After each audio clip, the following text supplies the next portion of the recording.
guys, how's it going? This is the Kitchen Fairy with another recipe vlog, and for today's recipe it is grilled fish, ikan bakar with colo-colo sauce.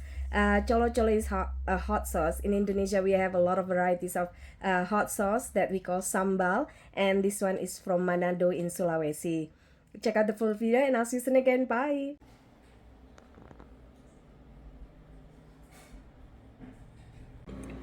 Remove the innards of the fish and gather it and scale it as well.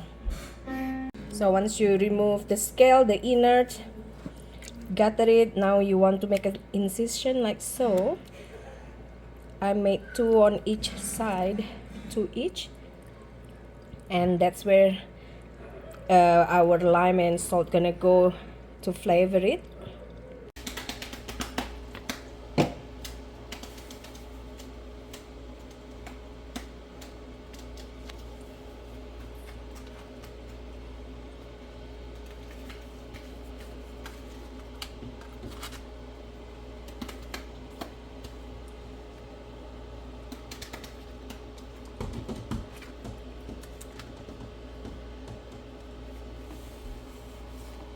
So what I have here is, it's called shrimp cake. It's like a compressed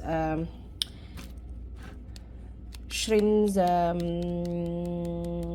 paste, but a hard one, a firm one. In Indonesia we have 2 kinds of shrimp paste. One is the one that firm, and it's called terasi, while the one that is soft, it's called petis, but we're gonna use terasi.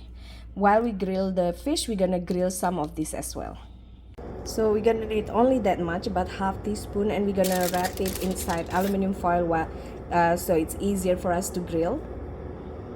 What I have here is 10 grape tomatoes, 3 shallots, and 6 bird eye chilies. You can use more bird eye chilies if you want it for spicier.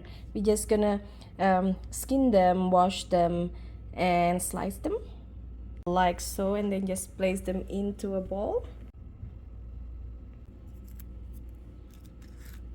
For the shallots, you want it to slice like paper thin, almost like paper thin, like so, and then just add a little bit salt, a little bit of sweet soy sauce, like 2 to 3 tablespoons at least, and lime juice to taste, and not forgetting our grilled shrimp cake, and then mix it. So just mix it. That is our shrimp paste. Then when the fish is done, we're just gonna serve it with our colo-colo.